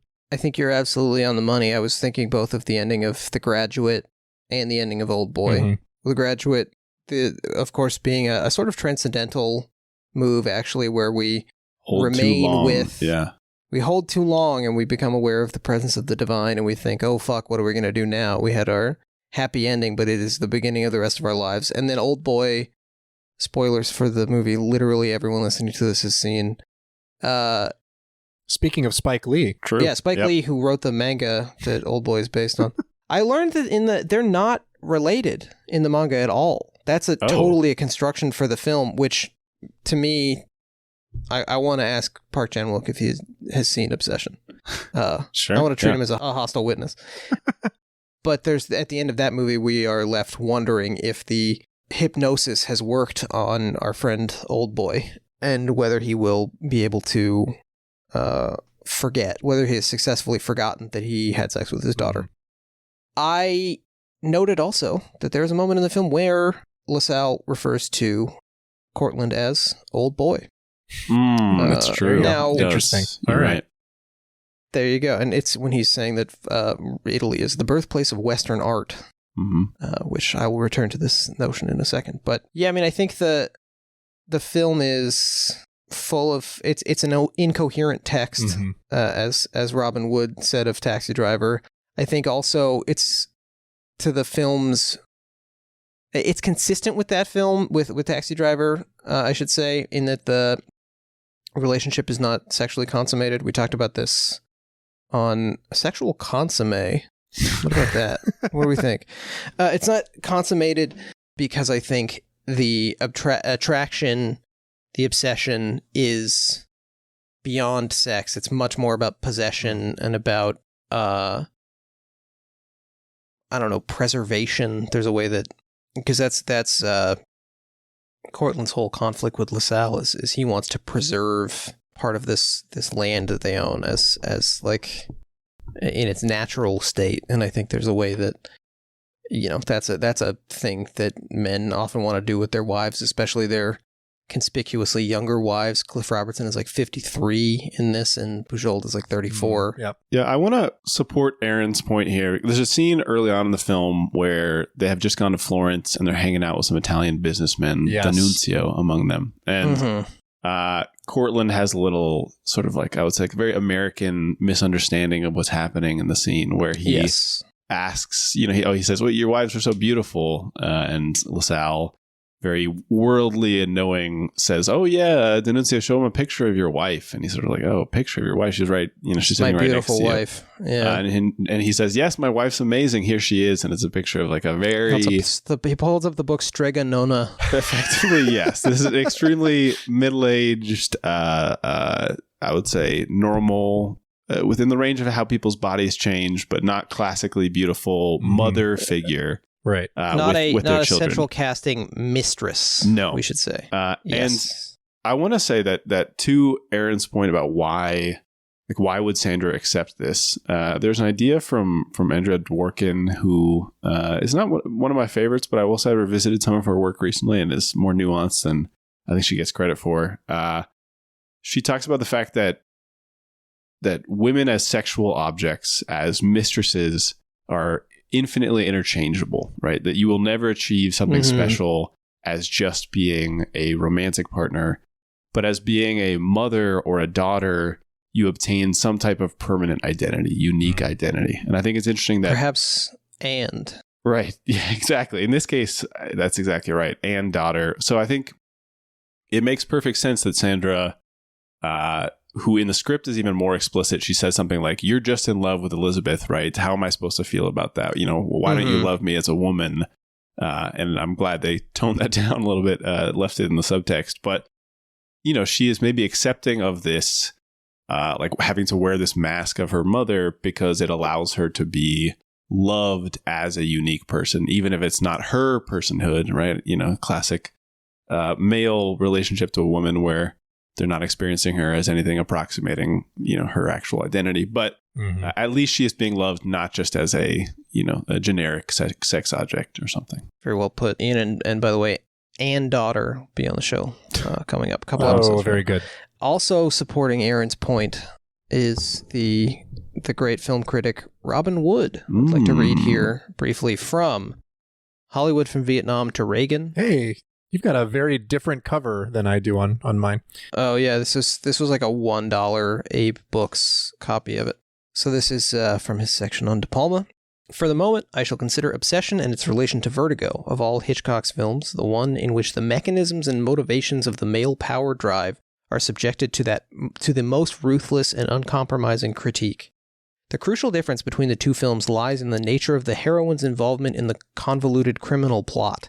In Vertigo, Judy's role is purely instrumental. Quote, you were the victim, I was the tool, as her letter to Scotty declares. Her motivation is money and the man's favors. In Obsession, although Sandra is involved in the machinations of an evil man, her motivation is autonomous. She is avenging herself and, more important, her mother. The opening of the film sets up the couple as, in the words of Bob, John Lithgow, this world's last romantics. To the ideal romantic couple is added the ideal family. Yet, as father dances with daughter, mother rather pointedly withdraws. This is a podcaster's note here. He also kisses his daughter on the lips. Central to the film's development is the daughter's growing identification with the mother, who, within the structures of the nuclear family, was initially her rival. One of the film's key moments is when Sandra, many years later and about to become her father's bride, reads her dead mother's diary, and the romantic love that is the basis of the entire action is abruptly revealed as a male-imposed illusion. The mother on her side of the ideal union felt unhappy and neglected. The film dramatizes and systematically undermines two manifestations of the male power drive, the assertion of the phallus, the imposition of romantic love, and the potency signified by money. Hence, the emotional force of the extraordinary final moments. Cortland, Cliff Robertson, rushes toward the woman who is the seeming reincarnation of his romantic ideal, explicitly the Beatrice to his Dante, with whom he was going to begin the Vita Nuova, armed with two objects, the suitcase of money that proves the greatness of his love for her, and the gun with which he means to kill her for betraying that love. As the suitcase bursts open and the banknotes are dispersed, she reveals in a word that she is his daughter. The ensuing reunion, ecstatic on her side, profoundly troubled on his, is modeled on the famous climactic moment of Vertigo, the moment circling lovers, circling camera of simultaneous fulfillment and disillusionment. Here, however, what is expressed are the triumph of the woman and the defeat of the man, though a defeat he comes, in the final seconds, graciously to accept. The celebration of her identification with the mother ironically fused with the destruction of romantic illusion. So shout out to Robin Wood. Shout out. He is not returning my emails. Don't know what's up with that guy. But yeah, I think beautifully put in, and a way that this film is, I mean, he is of the school that De Palma is expanding and sort of iterating on Hitchcock rather than simply sort of doing a tribute band version of him. Right. And I think there's something to that. I think the closest thing I have to a read on the New Orleans of it all is the year that the film starts is 1959. And this may have just been for convenience's sake, to make it the right number of years until the film catches up to the present. I don't know. But I did note that in 1960, New Orleans integrates its schools. So like we're in the last moment before kind of, I mean, there had been civil rights action in New Orleans, but we're in some of the dying moments of the legislative civil rights in New Orleans. And then when we come back, when we catch up with Cliff Robertson in 76, this cream of the New South is like exactly where he was before because of this tragedy, this unexpected death. And I don't know exactly what the death is supposed to mean. I don't know if it's supposed to mean the death of Martin Luther King Jr. I don't know if it's supposed to mean Kennedy. I don't know. Like, what? This is an imperfect metaphor, but there's certainly something going on here with this kind of fatherly confusion of his daughter's like virginal white womanhood with his wife. There's fake money here, which reminds me of Confederate money in a way that I have no further details about at this time. There's something about this movie comes out the year that Jimmy Carter is elected, and Cliff Robertson was a big proponent of a different guy whose name is Mo Udall, who was he was so close to becoming the Democratic nominee that they did the Dewey defeats Truman thing again in some newspapers. Wow. Udall himself, an interesting guy. He was a big environmental activist, big on protecting public lands, except the lands in Arizona, where he was the senator, which he thought should be damned. He left the LDS church because they were racist, but then he also pushed this bill to basically make it easier to fire government employees. Want to put in like merit-based promotions in civil service. So anyway, I don't know if Carter is involved in this whole scheme, but there's something going on here with the position of the South. These are men who are literally like remaking the South. They are actively in the process of developing it, of turning it into something else, of taming it. Because it's like wild land that they're trying to develop, right? So all of this plays into the making and remaking of women's bodies and the environment, and something's going on here. There's definitely something going on here, but I don't know if the film fully actually articulates any of these points. I mean, this is your most maybe like outright take I've ever heard from you, Jake. I have no choice but to agree with it at this point. And for having read a Wood passage, I feel like this is very much in line with a different critic, Hoberman. It sounds like you are bringing in the influence of and historicizing it and contextualizing it within its moment in the way that this is reflecting a lot of the sort of societal anxieties that are happening in and around this particular place and time. Yeah. I mean, in my life, Jay Hoberman's book, Make My Day, whatever movie culture in the age of Reagan or whatever the subtitle is. Hoberman is the Scorsese who got in the back of my cab and said all this stuff about what he was going to do to his wife and activated me, turned me onto a new path down which I have no choice but to tumble, but in a good way. So thank you for invoking the holy name. You were frightened by him, and now he would be frightened by you if he saw what you've exactly become. So. And who's trapped in where with whom.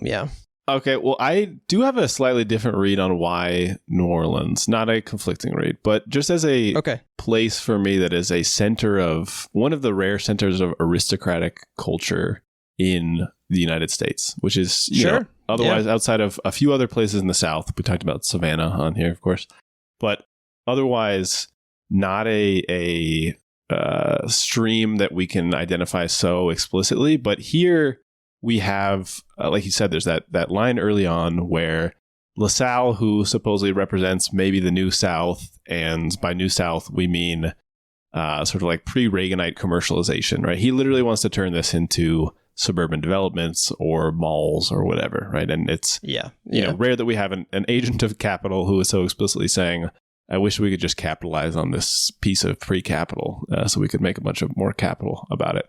But I think opposing him is Cliff Roberts, who I don't think is seen all that sympathetically in the film. And as somebody who is trying to retain the graceful values of the Old South, you know, in this aristocratic vision of the world where maybe you have some type of idea that these high romantic values of a Dante Alighieri or something are preserved, and this appreciation for the right ways of acting. You know, I think we get this understanding that Cortland just believes that it's for the betterment of the people or something, but to protect this land. But he ultimately is reinscribing the same type of, you know, we get this beautiful Renaissance style painting, right? This is like Vasquez style, looking at previous generations. And of course we have Geneviève recreating that in life.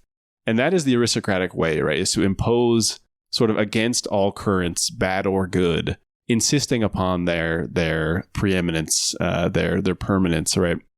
If we look at like actual French Revolutionary period, that's what they were doing. You know, not that they cared necessarily. They didn't like the king that much. They didn't like the rabble that much. What they wanted was to preserve their way of life because it had these high bourgeois values of appreciation of art, like you're saying, birthplace of Western art. This appreciation of love as an ideal, right? La Vita Nuova is a series of poems about Dante's actual life, but he uses that as a way to discuss love in sort of the Platonic sense, right? So this is Cliff Roberts, maybe man who we see for what I think are about the weakest 20 minutes of the film, just looking longingly at this second iteration of his wife and not doing that much else. But I don't know that this is supposed to be him preserving something good, but rather capital fighting with the aristocracy in sort of like a whoever wins, aristocracy. Thank you. I was trying not to. You've also been calling him Cliff Roberts, and he's actually Cliff Roberts' son. Oh, excuse me. Cliff Roberts Jr. Then I'm going to call this man Michael Cortland. Then Michael Cortland is the aristocracy versus the bourgeois. Whoever wins, we lose, basically.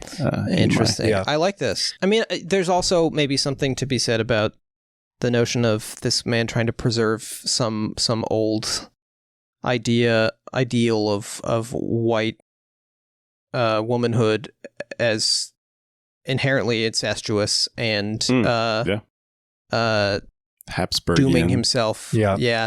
And I think also, you know, to expanding on Wood's point, there's that exchange where Sandra is asking Michael if he thinks that this Dadi painting should be restored, or if they should remove it to investigate what's beneath it, but destroying the later artwork in the process. And in this moment, she's sort of saying, like, should I become your wife or should I be myself?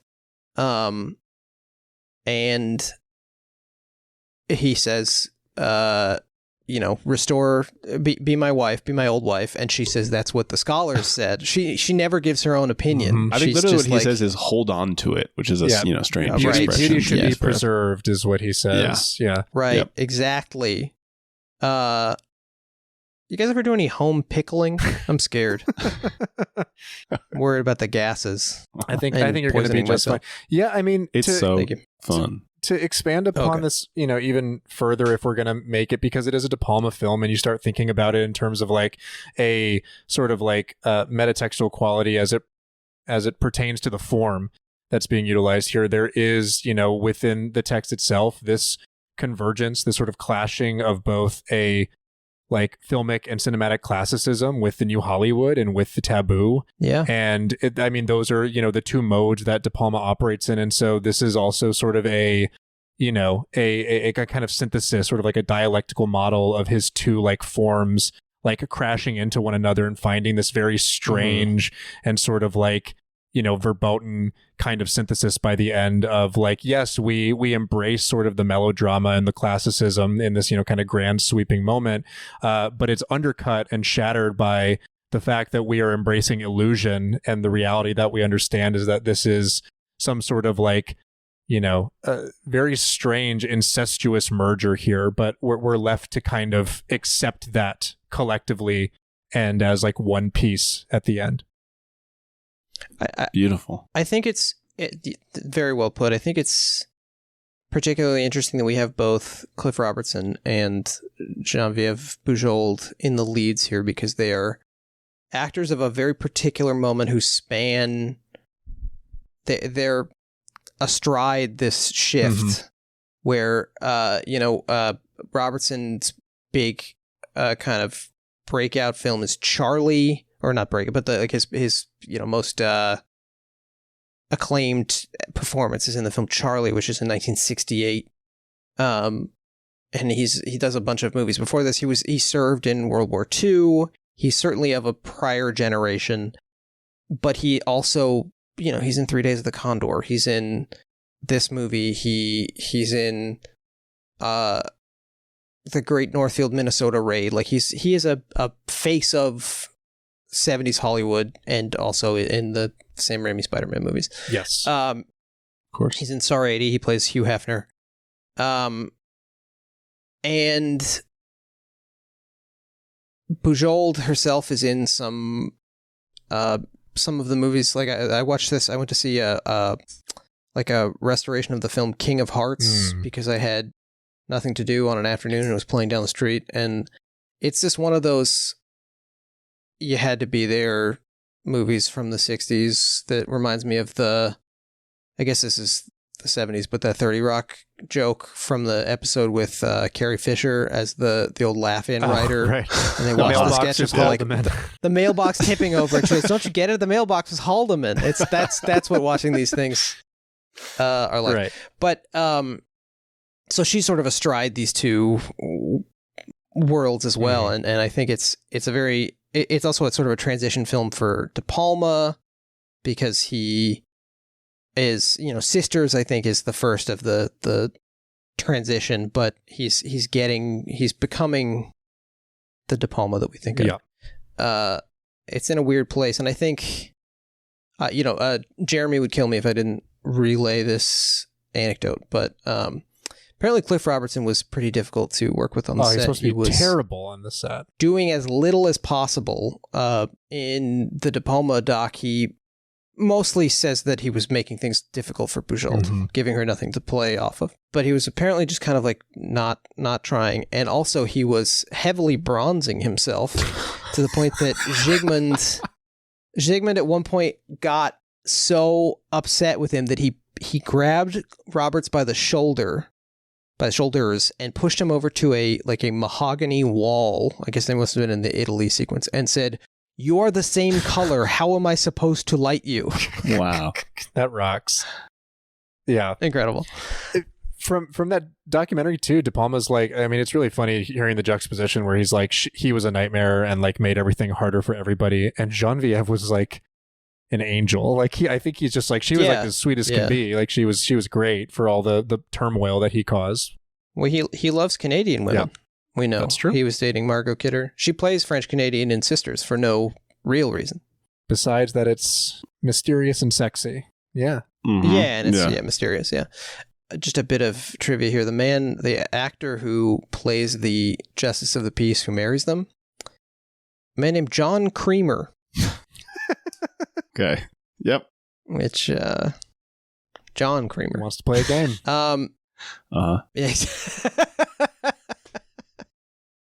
Make your choice. There's a moment in the De Palma doc where he talks about how it's difficult to be in a relationship with a director. I think he specifically means a male director of his particular cohort, but because you are just so like enormously focused on your work to the detriment of all the relationships around you, especially romantic ones. And he says, "My true wife is my movie, not you." And I think that might be the last line in the documentary. Wow. And I think this movie is sort of about, to paraphrase, my wife a movie. You know, this is like, or my, it's like making an object of your wife, or making your wife of an object, and confusing the two things, conflating the two things, which is what Bickle does, which is, I think, what will happen in First Reformed. There's a lot of projecting onto women in Schrader's films. Ian, we haven't talked about this, and I haven't heard any movement on it, although I was very excited when I first heard this news a couple of years ago. Schrader apparently wrote a script that has been optioned by Elizabeth Moss to direct. It was written for Elizabeth Moss, I believe. Well, apparently the film apparently has a lot of female masturbation in it, and Schrader decided, I should not be the one to direct this, which is funny because he still felt like he could be the one to write it. But that's Paul for us. No, I mean, it sounds like an incredible script. I'm very excited by that notion. I wonder if they were introduced by Alex Ross Perry. That would not surprise me at all. She needs an Oscar. Speaking of the Oscars, Lizzie Moss. She needs just like a good fucking cinematic like arc and comeback. She needs to direct this Paul Schrader script. She needs to do a couple of good movies. And I mean, she's been in Palme d'Or winner. Yeah, and I mean the Alex Ross Perry stuff is very good. I really like Queen of Earth. I really, really like Her Smell. I think it's, one of the she's incredible in Her Smell. More uncomfortable things, The aforementioned Us, she's incredible. She's also very good in Us. That is very true. Yeah, in Us convinced me. I used to be of the opinion that Kristen Stewart should play the Joker, but now I think maybe Lizzie Moss should play the Joker. That would be cool. Yeah, just from her Us performance alone. Lady Joker. Any final thoughts, fellers? Any summations before we start wrapping up the app? We got some wrap up business to take care of too. So. Yeah, I mean, I've got something, which is that I found it interesting. This merging of these two minds, both Schrader and De Palma, on paper sounds like an interesting kind of mix up, and something that ideally their pal Pauline Kael would enjoy. And I found it interesting to read that she actually did not like this movie very much. She considered it like not a big fan, almost exclusively an endeavor of aesthetic and style without much going on underneath the hood. And I don't know that I totally agree with that, but I will say that this is one for me where the script and some of the ideas at play do not totally merge with De Palma's formalism in a way that he will achieve in some of his other better movies. Yeah. I mean, to be honest, I also think that even the ideas that they are playing with here, and maybe this is what you're saying, basically just get sort of left on the table, which is strange because they are so of interest to both of these people, right? You feel like they would not be afraid to sink their teeth in, but most of it is left unspoken, but not unspoken in a way that I felt particularly sort of like transcendentally generative, right? Where you're sort of like filling it in yourself. Didn't feel like there was that much to fill in because they didn't set enough up, which I think I'm with you, Aaron. I don't see this as like a total failure, even stylistically. I don't know. De Palma's like ping-ponging back between Cortland and LaSalle, and I can watch that. I mean, with like Florence in the background. It's just fun visually to engage with. Yeah, but, I mean, it's... I was going to say Vilmos shot All That Jazz as well, which is another movie with one of the best looking just sort movies of of all time. shit-eating John Lithgow that I could watch. I could watch just John Lithgow scenes for hours from both of these films. Yeah, I read somebody, and I don't remember who this was, but somebody making the argument that this movie, I mean, Paul Schrader's name is, there, of course, but could be removed, and it would still feel, I mean, it would feel like a De Palma film first and foremost, but also that like the real kind of guiding sort of like spirit of the film, even beyond just his influence on the script, is Bernard Herrmann and like his score. That like much of the film does actually seem to be designed around and set up to sustain what he wants to do musically here. Anecdotally, he apparently like was the one who also came up with the idea for the opening credits with the slideshow and wrote the music and basically like called De Palma up and was like, don't argue, just listen. Recounted to him the idea and I guess got so granular with it that he actually told him exactly how many frames each part of the title sequence needed to be to accompany the score that he had already like composed and prepared. We need more film composers to direct. Yeah. Like I want to know what Hans Zimmer's directorial outing looks like. Yeah. I mean, we might as well call this Benny Herrmann's directorial feature. I guess so. There's another anecdote of his that I read that he went to the premiere of this movie, which was several years after they had worked on it. They kept it shelved for like a good like calendar year.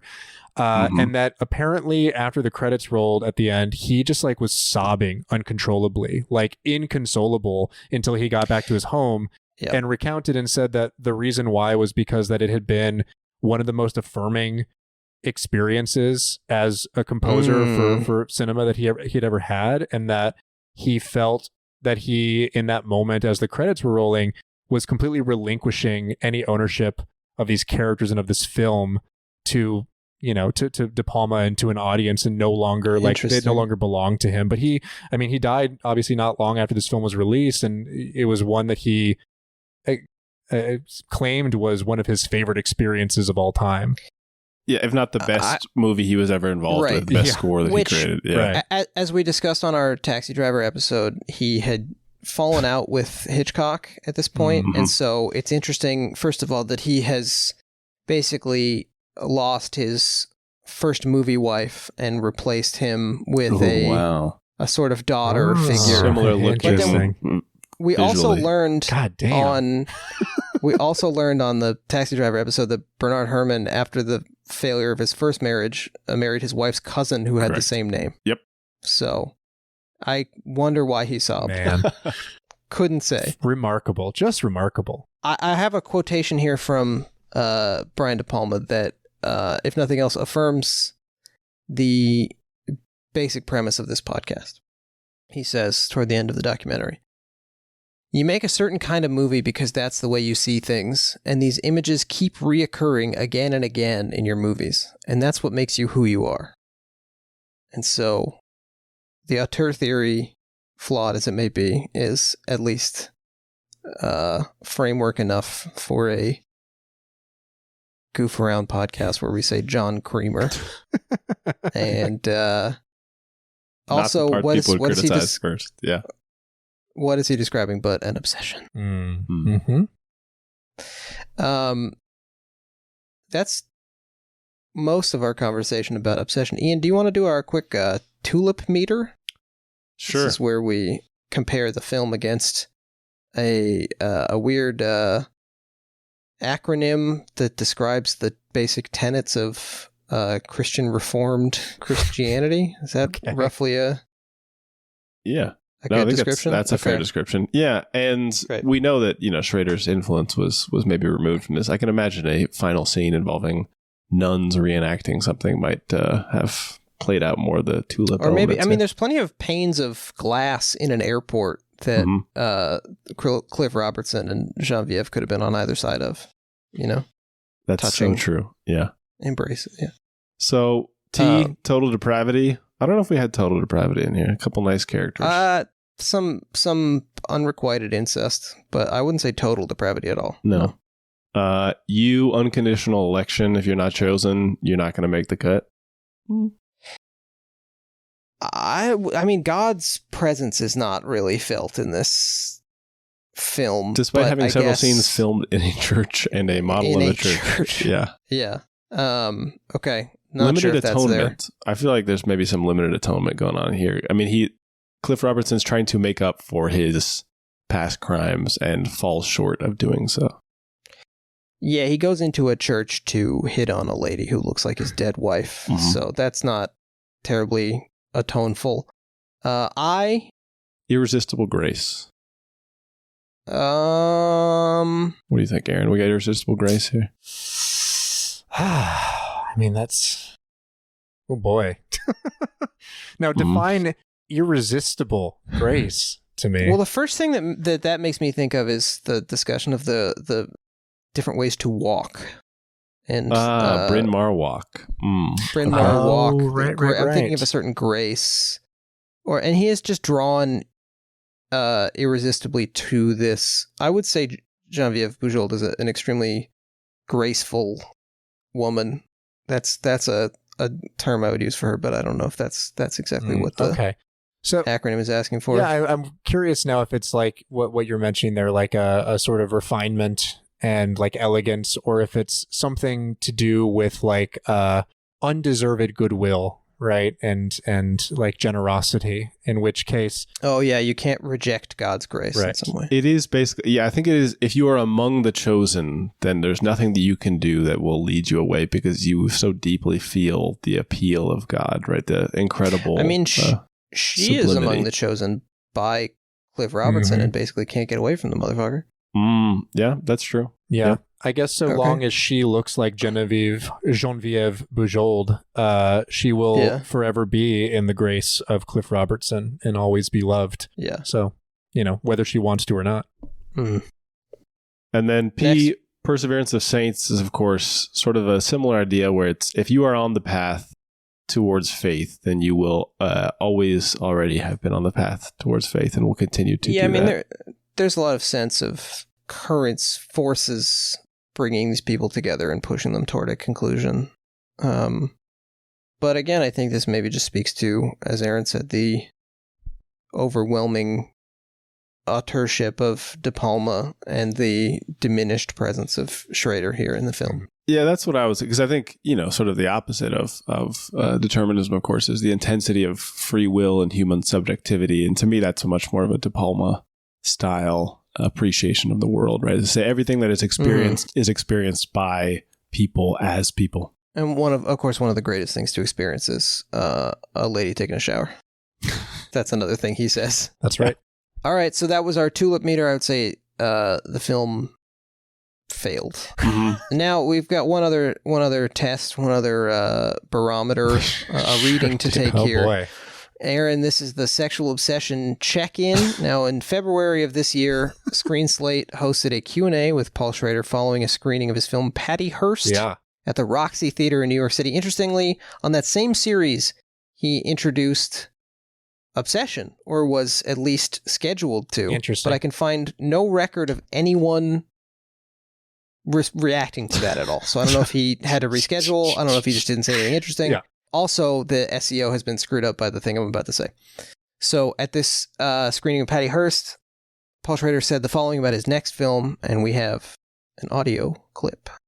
I've never written a script about sexual obsession, and so that's what I'm doing now. Now, many people made the same joke. Finally, Paul Schrader is writing a film about sexual obsession.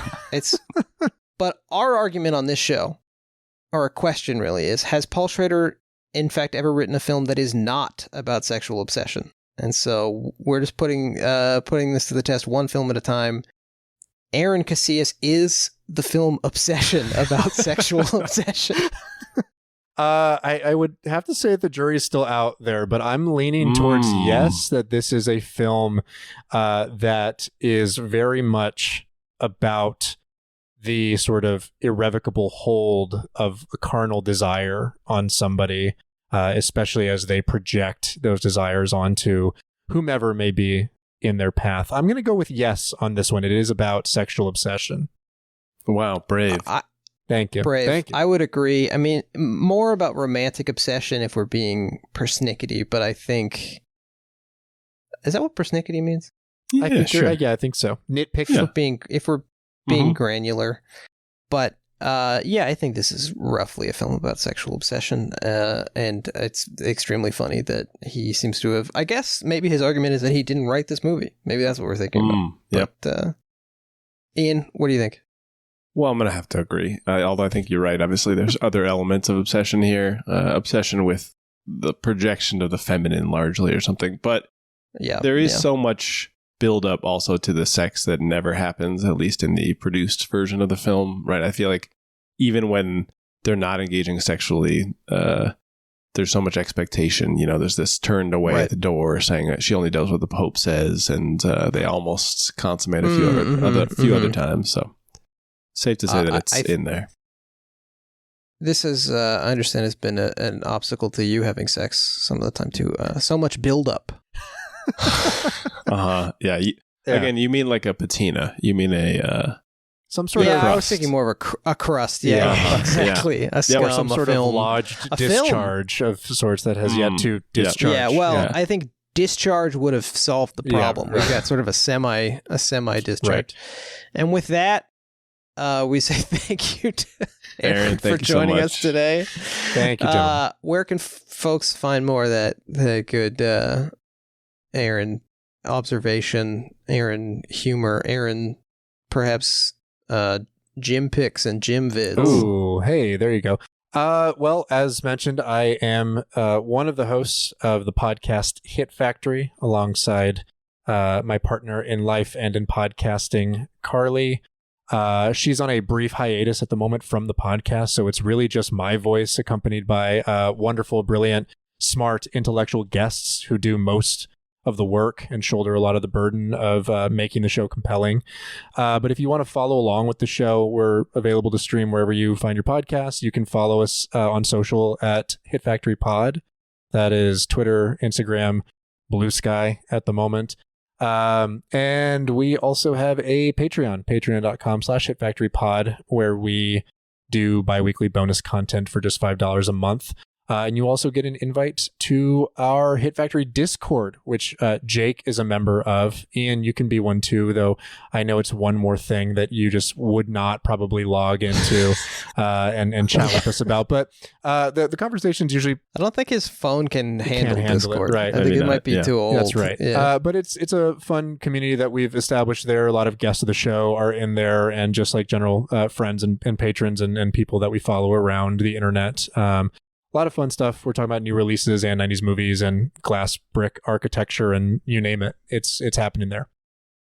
It's a nice place, nice people in there hanging out. To speak to your bona fides as a Brian De Palma head, the only reason that you are with your partner in the first place is her name. Her full name, of course, being Carly Tosway. That's correct. Yes. You got it. You got it, Jake. That's correct. What's that? I'm hearing yeah.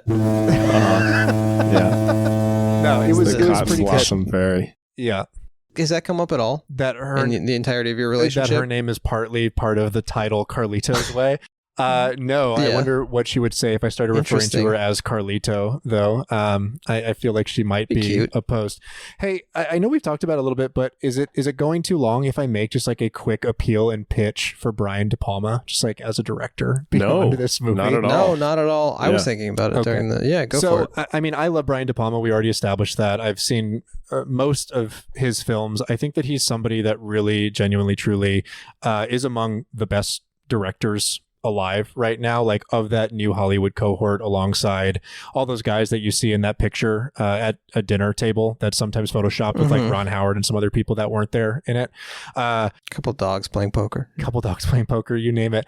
He is, I think, to me, and after having been through his filmography, like shot for shot, like scene for scene, frame by frame, one of the best, like if not the best actual like filmmaker of that group. He understands intrinsically the filmic language to an extent that goes beyond just like, you know, compelling imagery and evoking a particular sensation or emotion. Like he's thinking at a much more like psychological and just like deeper level than a lot of these guys. Even in some of his like worst movies, he has such a notion and an understanding of like the responsibility and the capacity of the filmic image and the way that when you put them in succession, they make meaning. I talk about this guy a lot for someone who I absolutely despise, but we've already mentioned Dune on the show, so I will say this. People who are like fans of someone like a Denis Villeneuve, who I find to be flavorless, empty, pure aesthetic, and even at that, like wanting, I encourage you, go and watch Brian De Palma movies. Go watch a lot of them, read what he said about them, listen to him talk about his films, and understand why I have such a hatred for people like Villeneuve, where he just doesn't seem to have that capacity and that understanding of like how film itself is like a semiotic sort of like thing that it actually communicates to you. You actually have a level of participation in it, and the way that you read it and engage with it becomes more meaningful just by virtue of people with, you know, like a very competent hand on the wheel designing it for you. He's incredible. I think that his movies work at a purely experiential level, but also at like a more meta level, just examining them as like filmic texts. So seek him out, watch all of his movies. I absolutely love him. Aaron, can you recommend a way or two in? Because I will say that I also had a pretty particular vision of Brian De Palma, and then just this last summer watched Phantom of the Paradise, and I was just blown away by what else he is capable of. Yes. You know, speaking of his love of Giallo, he's out there discovering Jessica Harper for Dario Argento. Should we tell Ian what you think about Phantom of the Paradise? I mean, this is my really like this is where I kind of sour to some big De Palma heads, which is that I quite enjoy Phantom of the Paradise. I think it's a very beautiful looking movie. The Paul Williams music is great. It just doesn't really work for me all that much like some of his other stuff does. But I would honestly recommend it as like a primer just to see what he's capable of. Like you said, I think that Phantom is a great kind of introduction to a different, more kind of like populist, fun side of De Palma that still has like the edges on it. If you're going to go for his sort of like Giallo indebted stuff that's a little bit like murkier and darker, I have to pitch Body Double. It's just like the best version of it. You know, whether he's doing like Sisters or Dress to Kill or any of those, like I think Body Double is like the best version of this kind of Hitchcock riff. Blowout is essential cinema as well to me.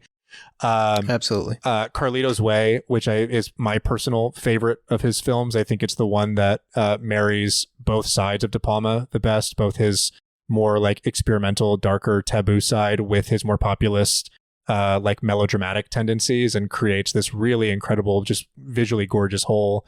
And then the outlier that I'll pitch is one I've already mentioned, which is Femme Fatale, which is maybe the most De Palma movie. Exceptionally experimental, has a kind of goofy twist like on paper, which I won't spoil here for you.